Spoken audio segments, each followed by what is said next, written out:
Welcome to SPS Extra, where we talk about all the latest in Spokane Public Schools athletics and activities. I'm Taylor Brooks. And I'm Stephanie Splater. And on this episode, we are chatting about spring sports and activities, as well as unified sports and SPS, as well as looking towards summer programming, Stephanie. And first, just with spring sports, we're in the thick of it right now. Finally, some good weather outside. Looks good. Could be maybe a little bit warmer. Right. That's just my preference. I did see the Sacagawea Middle School track team out practicing last week, and their coaches were wearing snow pants. But it wasn't snowing, but they were wearing snow pants because it is chilly in the mornings when they practice. Yes, guilty of doing that when I was a sports reporter. In spring. You certainly do. When I was a sports reporter and I'd have to go out, I would wear my snow pants. Sure. And the communities loved that. They loved that I was wearing my snow pants in the snow. That shows that you're smart and you understand. Because you're from Iowa, right? Illinois, same thing. Illinois. Yeah. Okay, so you have seen some winter. And so our winter goes right into spring. And then you know what the funny part is? I think we mentioned this a few episodes ago. Mid-May will hit and it's like, bam, you need to wear your sunscreen, and everyone freaks out and everyone's too hot. And there's you have to have a water plan at practice and everything. It's true. Crazy in the spring. I know last May was terrible, but in general, spring sports is not for the wimps. No. Spring sports, you better be tough. You got to be tough. And we know that those athletes out there that are enduring all of this through all of the grade levels, they are tough and they are getting through it. So we have a lot of stuff going on right now. I mean, spring sports, it's popular. You have track and field, which you'll hear in an interview later with Ferris girls track and field athletes, that one of them mentioned the social aspect of track. I loved the social aspect of track when I was growing up. It's so fun. Absolutely. And of course, you have the people that are really, really good at it and take it seriously. My best friend being one of them. She was an All-American trackster. But for me, I was okay. I was decent. I was there for my friends and cheering them on, because that's what you do in track. Right. And one thing about spring, I was just thinking of going through the high school and middle school options that we have right now. A lot of those are also lifetime sports. So like tennis and golf. And, if you're going to get out there and play some adult rec league softball, those and running in general, with that being the core of track, is something you can do for your whole life. So spring is kind of a launching pad for stuff you might do later. But it's also the end of the year, so it's the last quarter, so there's so many things going on in addition, so it's a juggle for sure. Oh yeah, for those kids that might be in productions or in other extracurriculars, it's a lot to balance. And you'll also hear that in the Ferris interview, is talking about the balance of dealing with everything else you're dealing with by, in their case, being high schoolers, and then track for them, any sport. But yeah, you're right. There's a lot of things going on, because I feel like in between spring break and summer break, we want to pack it in. Right. We want these kids to get everything, squeeze out everything they can before they either head off to summer and come back for the next school year, or they're seniors and they're graduating. Because I remember that last track season for me personally as a senior in high school, and it was really sad and nostalgic. Let me tell you a quick story. Please do. My senior year of track, we had a really good 4x1 and 4x2 relay. And so we were really into it and excited. And the gal who handed off to me, wait for it, she was also our lilac princess. Oh. So she was so busy in the spring, and I could not, she's also now a busy person as an adult, but I was like, she's the busiest person. Then she was prom queen. Oh my gosh. And that's a big deal. Never mind, co-ASB president. And all the while running fast and handing off to me in the relay, so that we could go on to regionals, and attempted to get to state. We didn't quite get there, but we had a really great season. But it's you think of all of those things that are going on at the same time in the spring, and it's just a transition time, and you're fighting the weather, and you're trying to be great at what you're doing. Yeah. Or if you're like the elementary kids that we're going to hear from later, you're working on your passions and your skills and training for Bloomsday, which is so awesome. Yeah. We had Junior Bloomsday just recently, and now Bloomsday's coming up. All these Spokane things make spring an even more exciting time. So I'm excited to hear from all these cool people today that we're going to talk to. Sounds like we have over 700 kids doing spring sports at Lewis and Clark. Yeah. So never mind the gal that I told you about with my story. We now have 700 of those people. Exactly. They might not all be the lilac princess, but True. 700. That'd be a lot of lilac princesses. Plus kids at at LC doing spring sports. And I know we have big numbers at our other schools as well. Yeah, absolutely. And we're going to hear from Dave Hughes, the athletic director at Lewis and Clark. It's funny, when we were doing the interview, he was explaining his day, and he said, later I'm going to go up to Hartfield and I'm going to make sure the fields are looking good for softball and baseball that night. And being an athletic director, there are so many jobs, there's so many duties, they're spread out everywhere doing different things. But I just loved how he explained to me, like, yep, I got some things here I got to do at school, but later I'm going to go make sure that the fields are good to go for our student athletes later. And I just thought that was really cool. So after this break, we're going to hear from Dave Hughes, the athletic director at Lewis and Clark. Welcome back to SPS Extra. We have the infamous Dave Hughes from Lewis and Clark. Thanks for having me. I'd love it for you to just describe your day-to-day. I know it changes. I know you do a heck of a lot for the school district and for LC, but as an athletic director, give me the gist. Our basic thing is we have 19 sports that we direct, that we are very involved in. Within those 19 sports, there's either 3 or 5 different teams. So we have lots of that going on every day. We also tend to handle a lot of the extracurricular music things. So buses for music and all those different things, choir concerts, drama shows, things like that. Always involved in a lot of things with like scheduling the officials, which that doesn't happen naturally. You have to do that. So we do a lot with that. And then just a lot of work on just planning in the future all the time. And I know we'll talk about the stadium, but yes, a lot of work on planning in the future. That goes on daily. And then basically the rest of it is like at Lewis and Clark right now, we have about 740 spring athletes. Plus we have another whole group of kids that are in drama and choir and all those things. So just managing and helping with that. So typically they're very busy days. Get here in the morning and then usually go up to Hartfield afternoons, like during basketball season would be running night games and things like that. So love my job, but some days it's long. It's 10 to 12 hours and away we go, and we just try and keep all the moving parts moving. You mentioned that big number, over 700 kids participating in spring sports right now, and then you have this other big number that are in drama, other extracurriculars. What is going on right now at LC, if you can sum it up, for this spring season? Right now, we have all of our spring sports going. Spring sports actually start February 28th, which can be a difficult time in Spokane, Washington. But, we've got all of our tennis going on, our golf going on, baseball, softball, soccer, track and field. So, and most of those are boys and girls sports. And like I said, our numbers are up, so right now we have 4 soccer teams and 4 baseball teams and things like that. So it's exciting. Yeah, super big numbers. It's hard, I'm sure, in the springtime. You mentioned that late February start, and we all know what the weather can be like here. How difficult has it been, or in the past, how do you guys navigate the weather and probably having to move some schedules around and things like that? How do you navigate that? We had snow that first week of February. So we're in the gyms a lot. That's the reality. So our gym use is from about 3 o'clock in the afternoon, right when school gets out, till about 9 p.m. is our last one. So everybody brings different things down, and we try to survive a little bit in the gyms.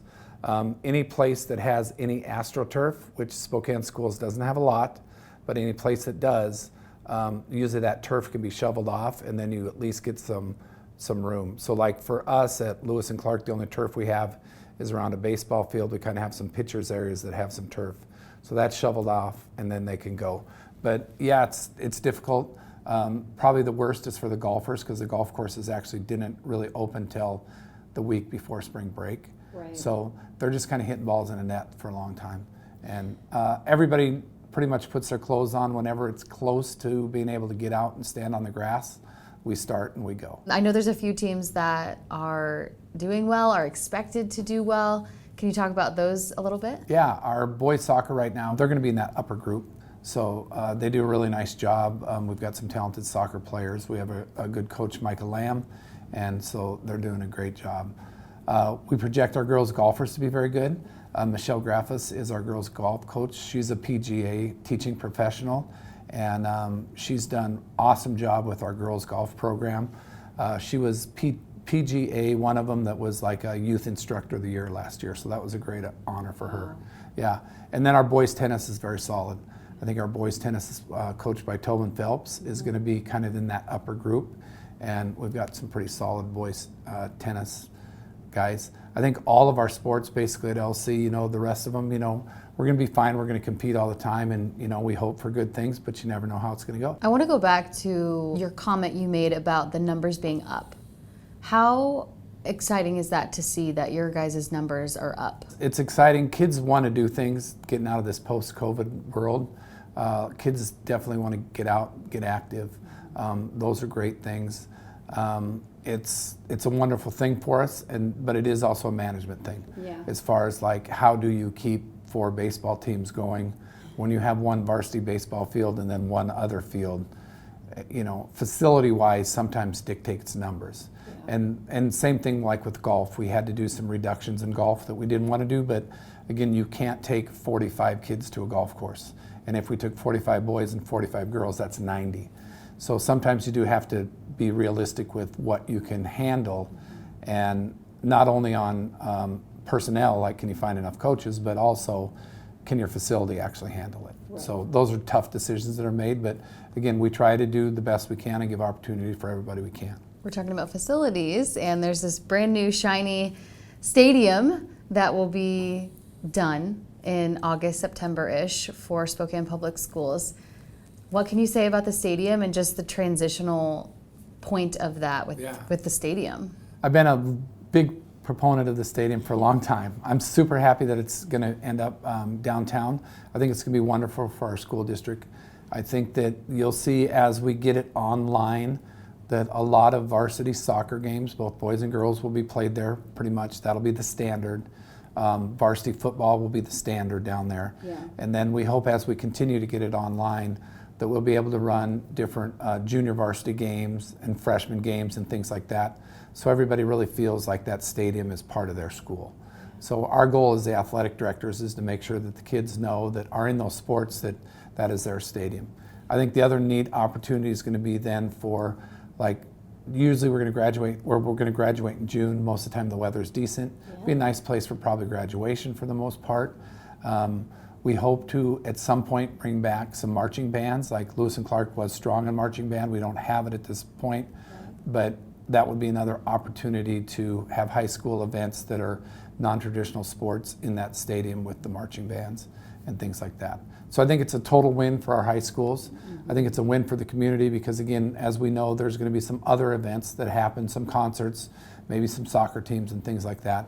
But I think the best thing will be is that stadium theoretically will be used daily versus when we had Joe Albee on a different part of town, we really didn't use it that much. So I'm hoping the use is good on the stadium.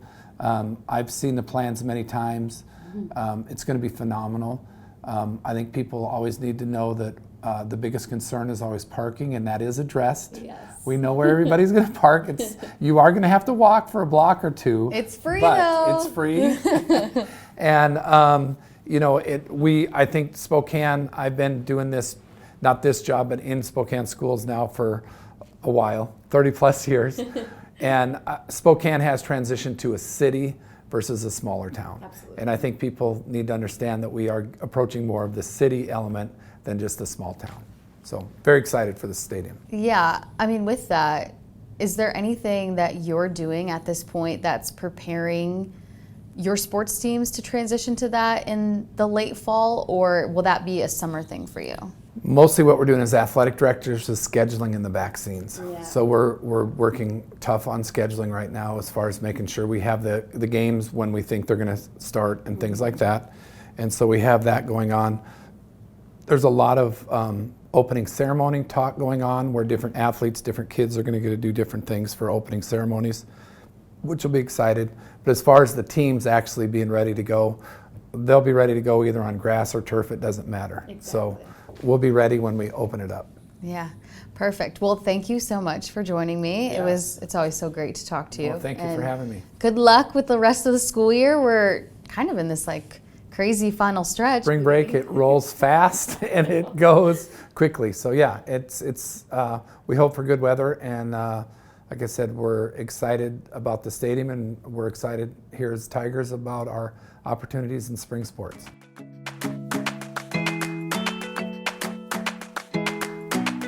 Dave Hughes, we knew he would be a great interview, but to just give us perspective on how many kids are out for spring sports right now, over 700. When he said that number, I was a little bit dumbfounded, but then I was talking to one of our close friends this past weekend.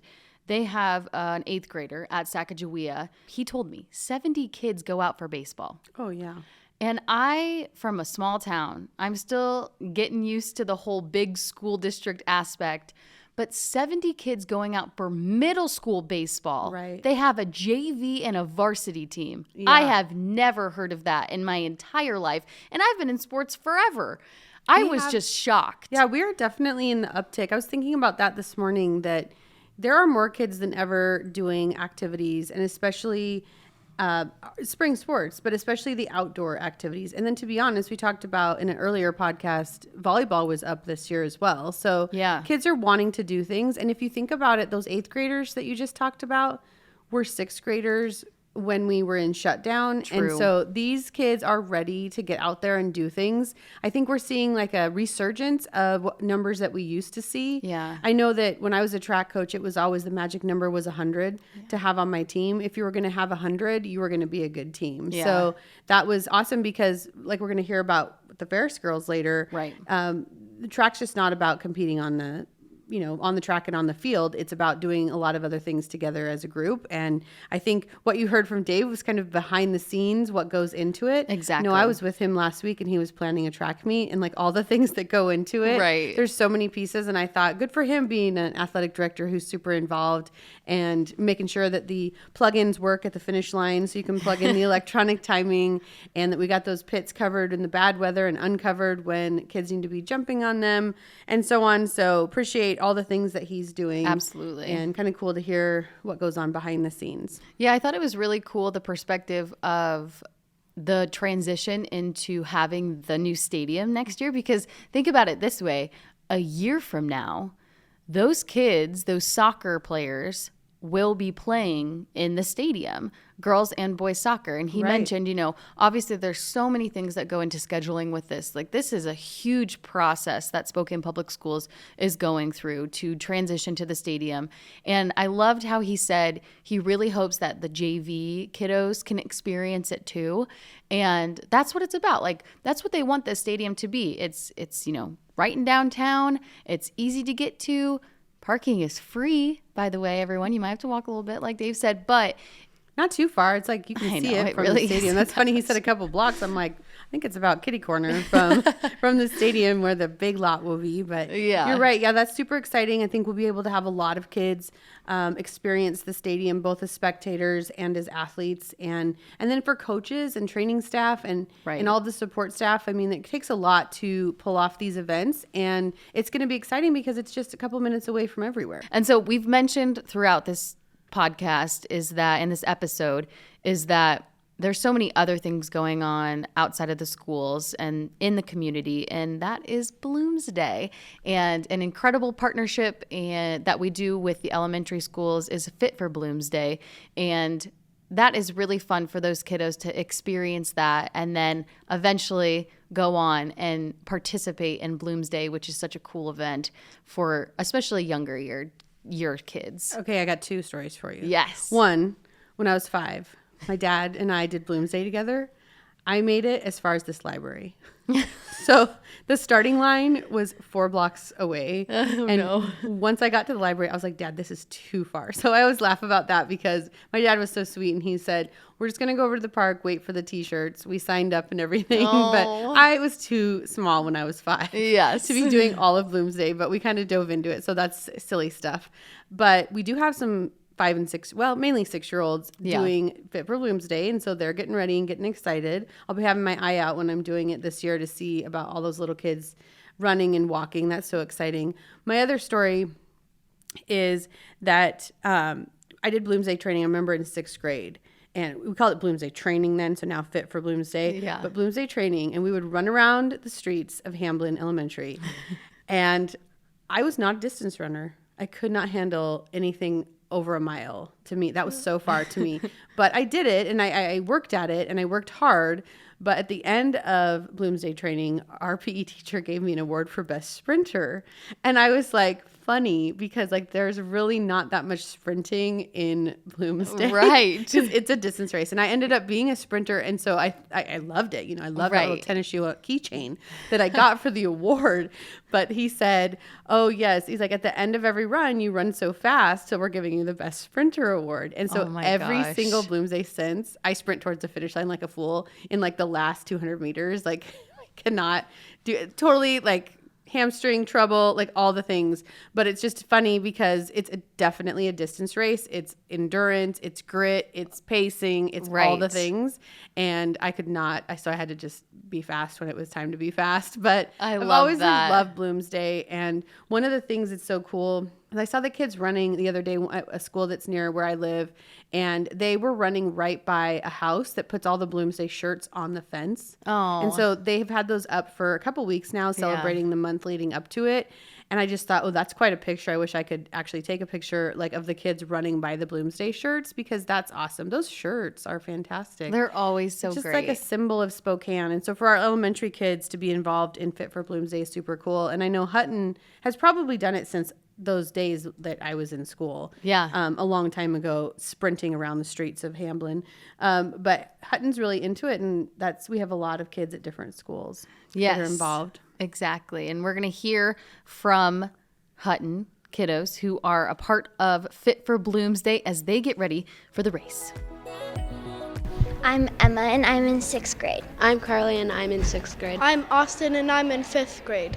I'm Taku, and I'm in 5th grade. Why did you guys decide to do Fit for Bloomsday? I just wanted to get running and like not be like get my body moving instead of like and I'm planning on doing Bloomsday in May this year. I think it's just fun, and I did it when I was like smaller too, like when I was in like, I guess, like when I could start doing it. Probably like cross country too, and Fit for Bloomsday. What about you guys? I did it because I really enjoy running, because it just, first of all, like gets me out of the house, and it just is really fun to go running with my friends. I like it because it like gets me outside and like get some exercise, and it's like a summer spring sport, and like because I have like winter sports, I can get ready for the winter sports. Why do you guys think it's important to exercise and move your bodies? You all mentioned that you like running because you're getting that exercise, you're getting outside. Why do you think it's important to move your body? If you don't move, then, well, you're just on the couch all day, and like that's not really good. And, like you wanna get moving, so you could, because like in a lot of like sports, like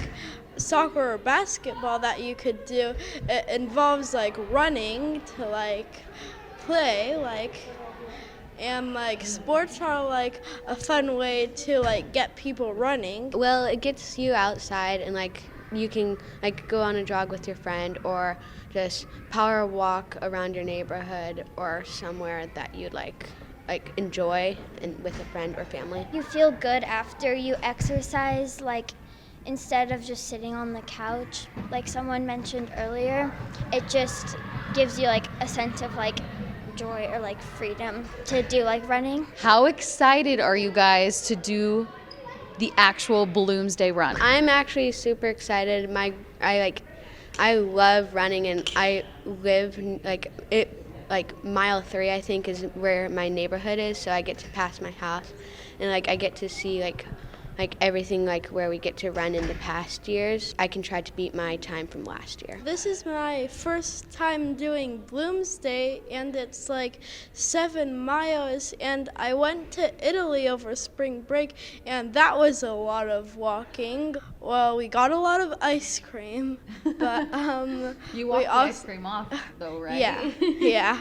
I feel like Bloomsday is probably going to be a really good way to get energized. How exciting is Bloomsday? Because it brings the Spokane community together, and it's a really cool event around here. I think it'd be really fun because, first of all, I really enjoy running, and second of all, it's right by my house, so I get to pass my house. And also, I know a lot of people do Bloomsday giving out stuff to donate to raise money for people. So I think it's a really good way of doing that.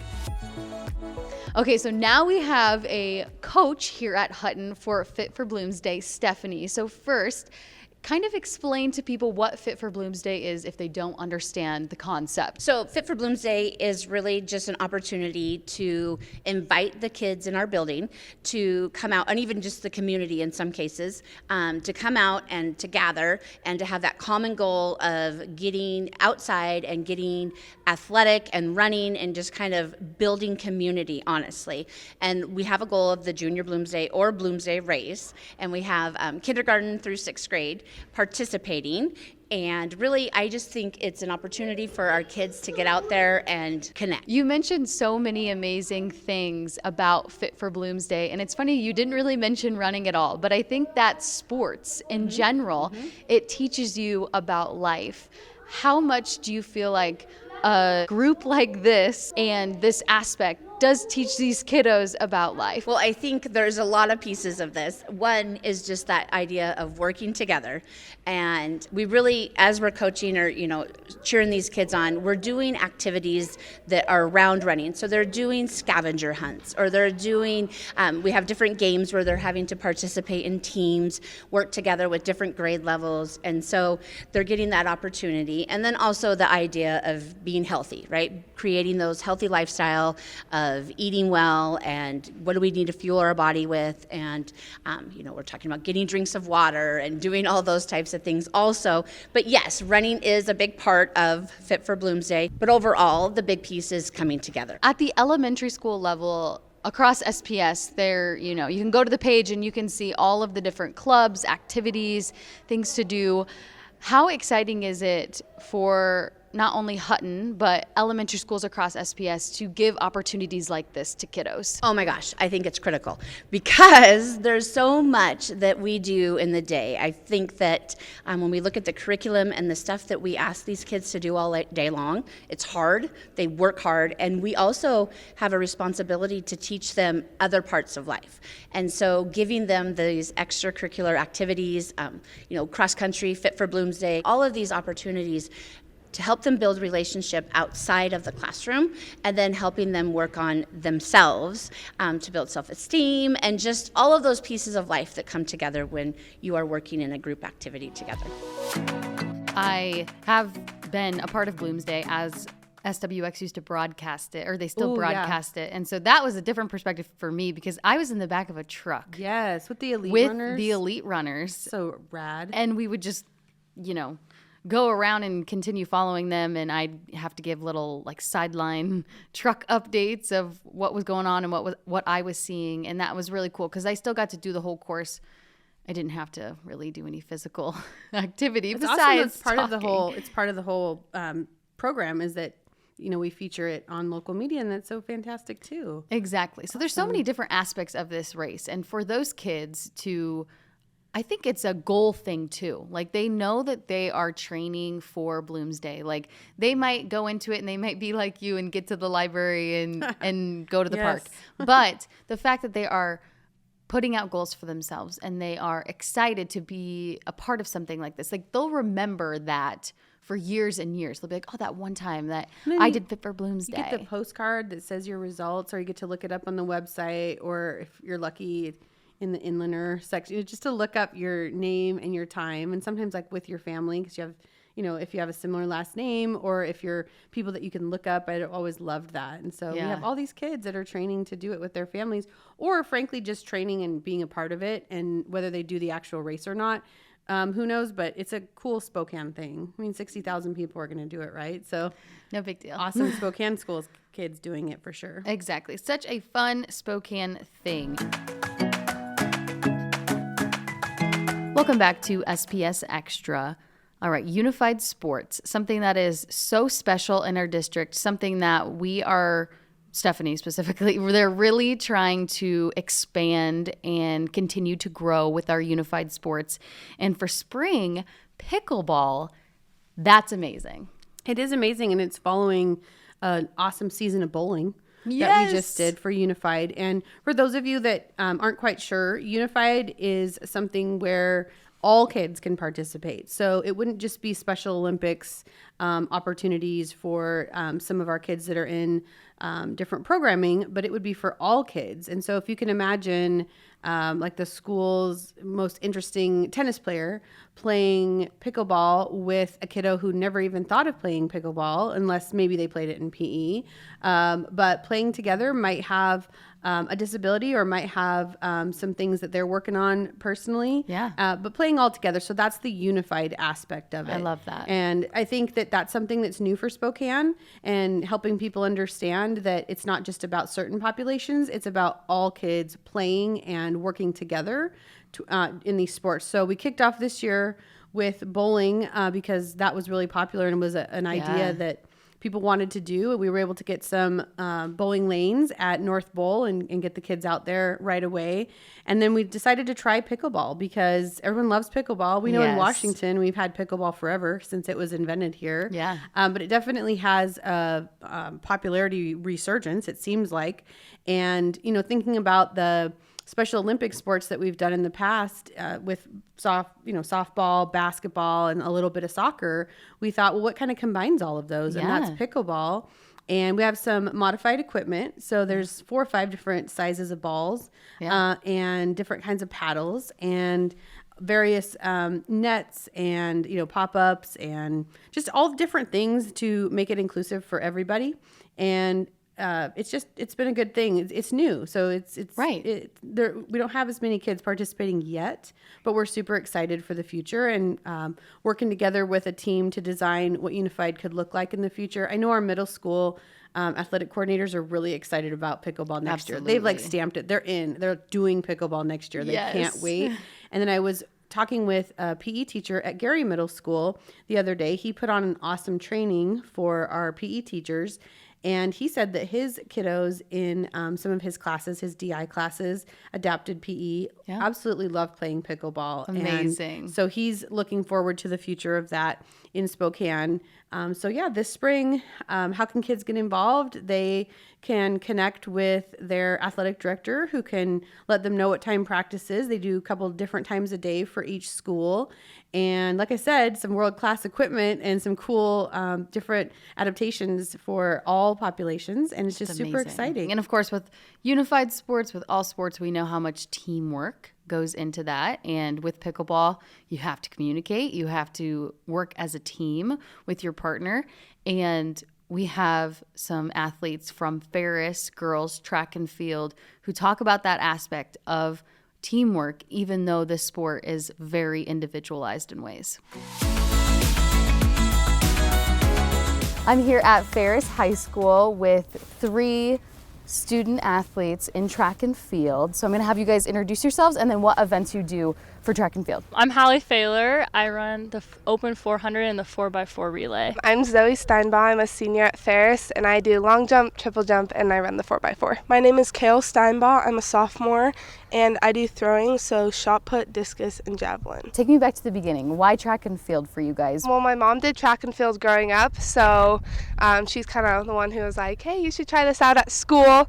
And then I did, and I love how that it's not just like, it's a team sport, but it's also individual as well. So you can pick the events that you want to do and what you enjoy, and then you work as a team to like accumulate all of that together. I really like the social aspect of it. Coming from like playing basketball my whole life, it's definitely a different vibe than that sport. So I really love how social and how everyone is so like supportive and cheers everybody on, and it's just like really fun. I make really good like fun friends, so it's fun. I just really wanted to try something new. It sounded like such a cool sport, and I had never thrown before, but once I got into it, it was just like so different but fun, and getting to know all the different people. And once you're done with your event, you can go and cheer on like other people in your event, which is really fun.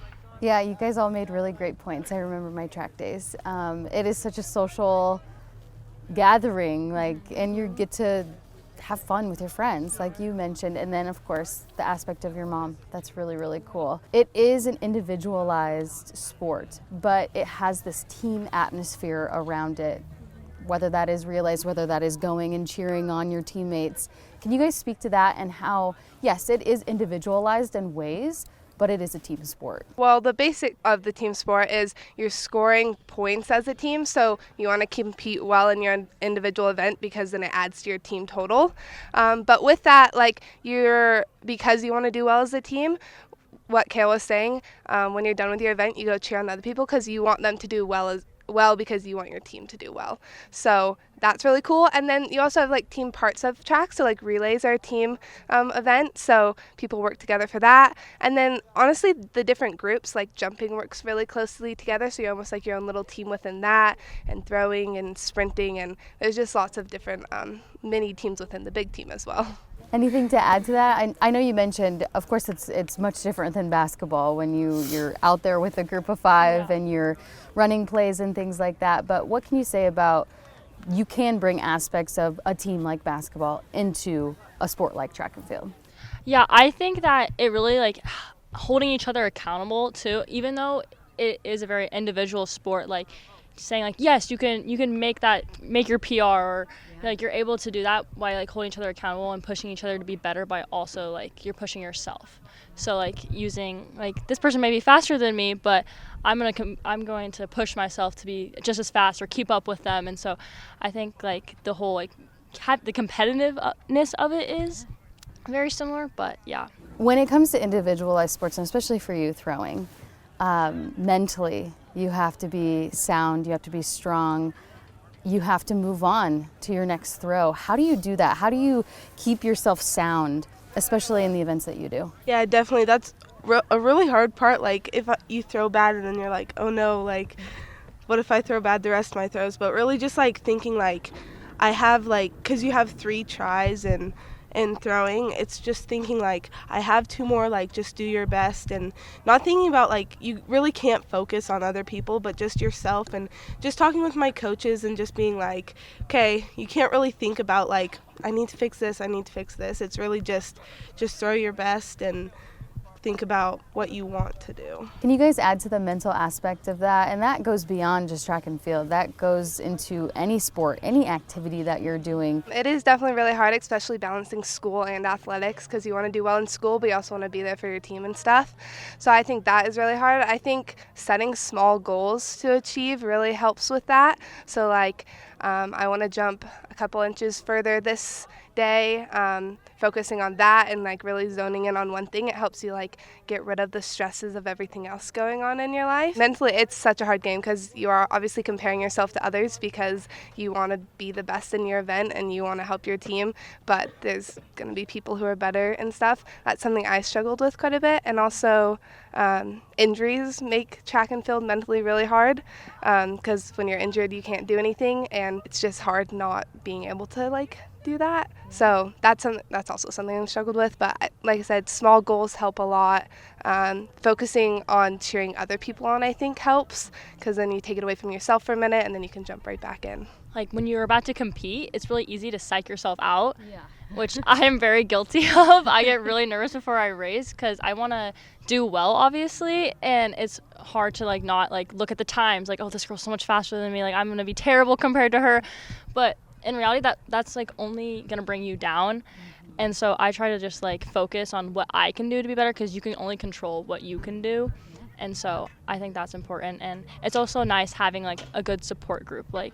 Everyone's here supporting you, so knowing no matter how good or bad you do, you're going to have your support group that knows that you can achieve what you want to achieve. I feel like this answer will be and has been in all of your guys' answers, but what do you feel like you've learned the most about yourself when it comes to being in sports? Obviously teamwork is a pretty obvious one, but sports really help you work with other people. It helps your social skills. It helps your like ability to deal with different types of people. So that's a big thing that I've learned, and you can apply that to any area in life. I think another one is goal setting.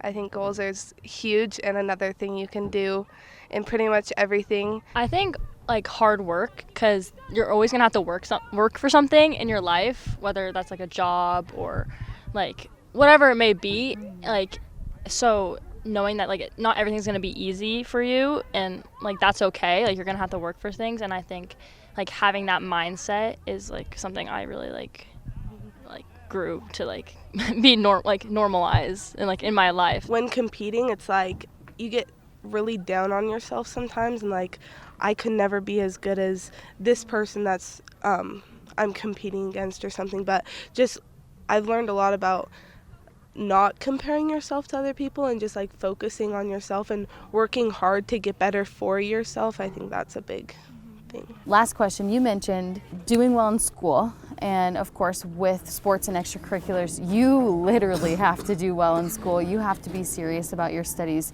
How serious do you guys take your studies, and how much do you know like this is impacting my future? I need to do well in school in order to, you know, either get to the next step or literally just be out on the track or throwing every single day. I take my studies pretty seriously. It's always been something that I've focused pretty hard on. A lot of it is you have to be passing your classes to compete, so it plays directly into your sport. But also, sports is something you have to work really hard at to play at a college level. But grades is also something that if you work at, helps you get into college, so it helps in your future a lot. I think it's easier to go that path than it is sometimes to go sports into college. So then you have to recognize the importance of also focusing on your studies as well as working hard in that area. I think it's just like finding a healthy balance, which is hard as an athlete because you have practices after school and they might go to however late, and you have a bunch of homework and you're this late, but you also have to take care of yourself and your body. And so it's definitely like trying to find the balance. So it's definitely not easy, but just like remembering like what's going to set you up best for your future. It's not easy, but it's worth it, right? Anything, Dad? I'm always stressed about like getting home from meets. Like I still have a bunch of homework to do, but just I know it's like 9 o'clock. I want to go to bed, but finding time to do your homework. I mean, sometimes you do have to stay after school to like get help or something, and try like doing sports. They're super understanding with that, like to do school, but just making time to do it and like focusing on what you need to focus and what's most important. Like with the balance, like you want to grow physically, but you also want to like strengthen your mind and stuff. So I think both of those, like they have equal value and will help you a lot later.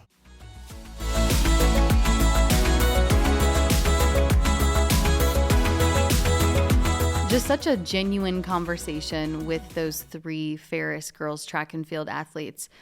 They have a lot going on. They, talked at the end there about balance and how you do balance school and sports, and you might be tired after your track meet, but you still have to get your work done, and the importance of just being sound in your schoolwork, because not only is it going to hopefully either get you to the next level if you want to athletically, because you have to have the academics too, but just getting to life after high school in general. And so I just thought they had some really, really good stuff to talk about with that and the whole aspect of teamwork, even though you could be, sprinting the 100 by yourself, but you might be like kicking it into high gear and hear your teammates cheering you on the sidelines.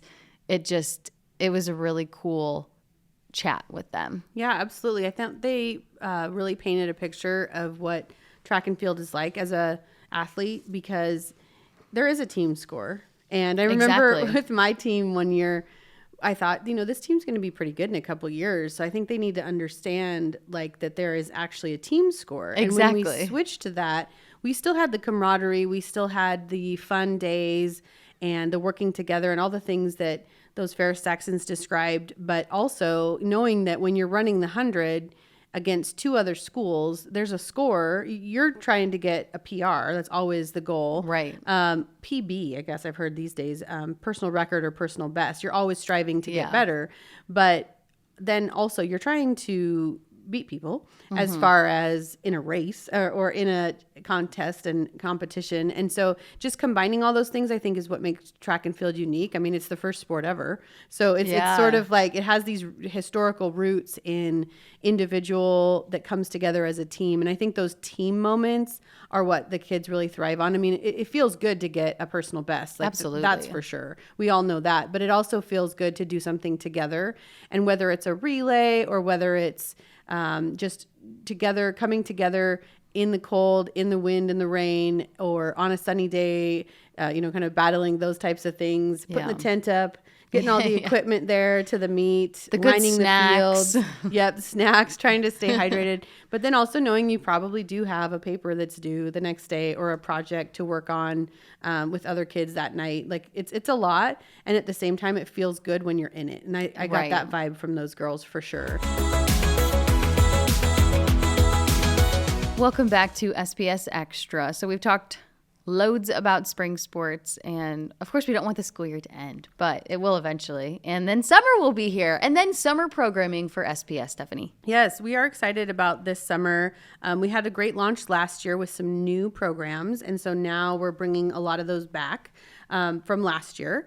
And one of those is called Camp Imagine, and I sort of love it. That was like a name of something that I just threw out there, and then it stuck. And so you always know that when something sticks, it must have, some good traction to it. Yeah.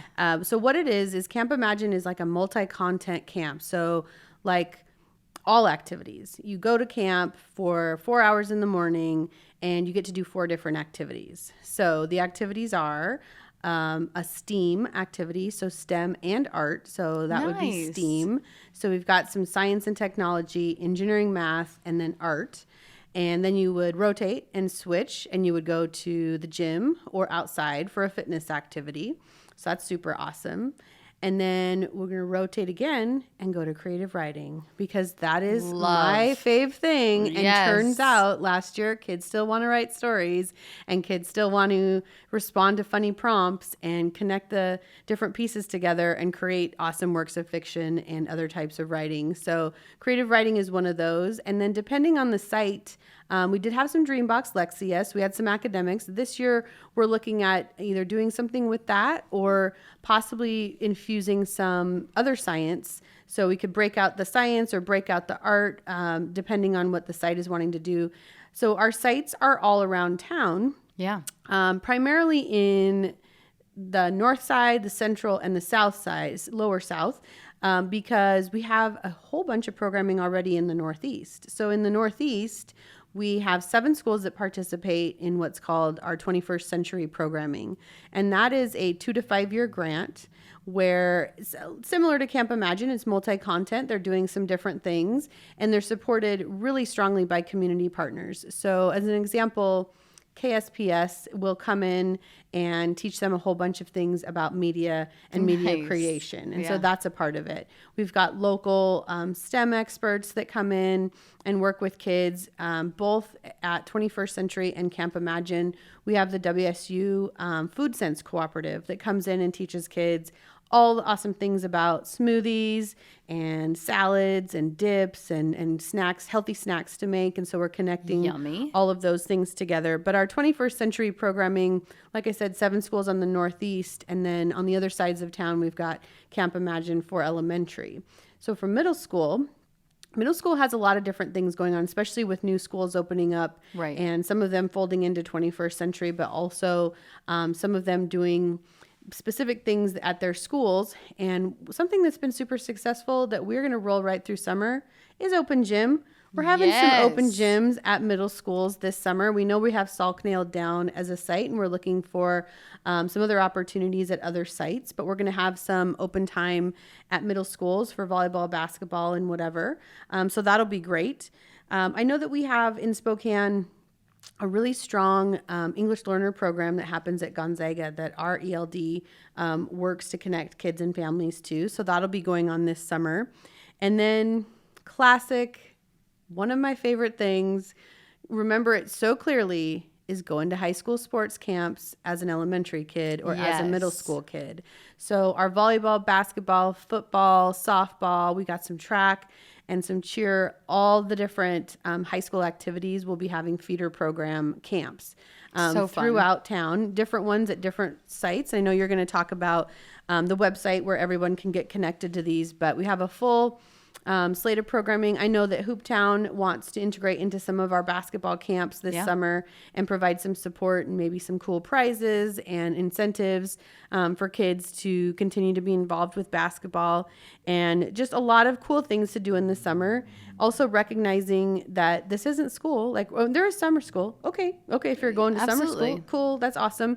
Fantastic. But also there's some camp opportunities and then some open time to connect with families as well. We just talked about all of these amazing things, ways you can stay connected this summer, and you can check out SpokaneSchools.org/summer to look at all these programs, see how your kiddos can get involved, see how you can get involved.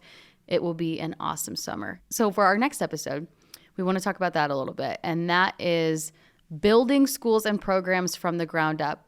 We have had a lot of new middle schools opening. Next school year, we'll have the new Sacagawea Middle School and brand new Carla Pepperzak Middle School. And so we're going to dive into what it takes to not only build a school from the ground up, because that's a big deal, but also sports programs. I have been in the elevator many times in the past month or two where these guys come in with tons of boxes. I'm like, oh, what are you up to? And they have new uniforms or new something that they're delivering. And so much goes into that. And so that'll be really, really cool to dive into. You should see what the list looks like for outfitting a new school for PE. Oh gosh. And athletics. It's so many things. I bet. I said to someone the other day, oh, there's 60 things on the list. And I was like, oh wait, I didn't scroll down. There's actually 128 things.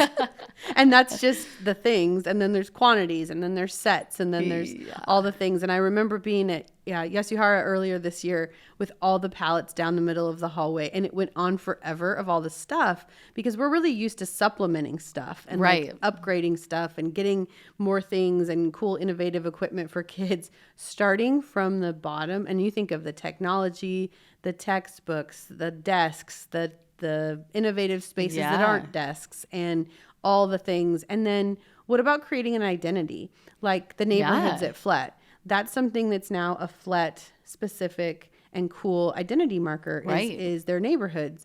And Yasuhara is really getting going with some after school programming that's innovative. Right. And so all of those things that come to building a culture of a school is a lot. But here we go. We're going to open another middle school, a brand new facility at SAC. I know at one point, I think we mentioned this, opening 3 middle schools, new construction middle schools, was the biggest education construction project in the nation.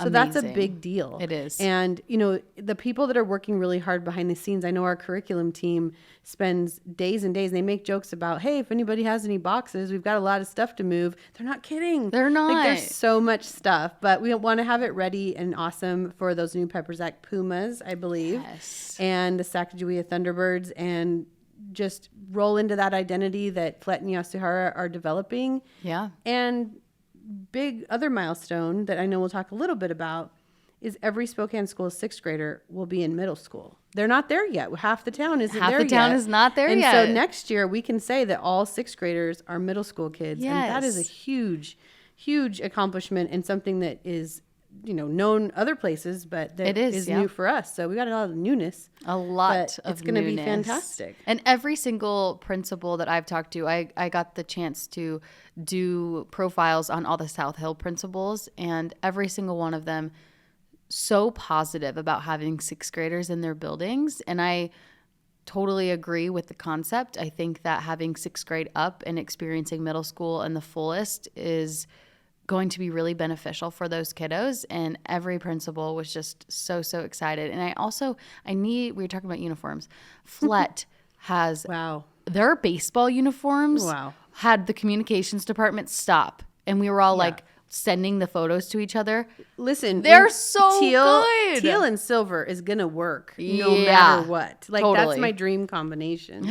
So when FLET has 8th graders next year, they will have all those 7th and 8th graders out there playing baseball. We're working on the 6th grade programming. We'll talk about that a little next time too. Absolutely. But there's a lot to be excited about in seriously, uniforms do get you excited. And They do. The new school colors are really dynamic, and they're fantastic, and they kind of break the mold of everyone's royal blue. Now, royal blue chase is cool, don't get me wrong, but there's a lot of royal blue out there, and so now we're infusing a lot of other styles and dynamics, and those Chase Chargers did get updates to their cool uniforms as well. So yeah, there's a lot to look forward to. A lot to look forward to, and we cannot wait for that episode. It'll be so much fun. And remember to follow Spokane Schools on Instagram, Twitter, Facebook, LinkedIn to get all of the latest updates. You can watch stories, read blogs, all the good stuff. As always, thanks for listening, and we'll see you next time.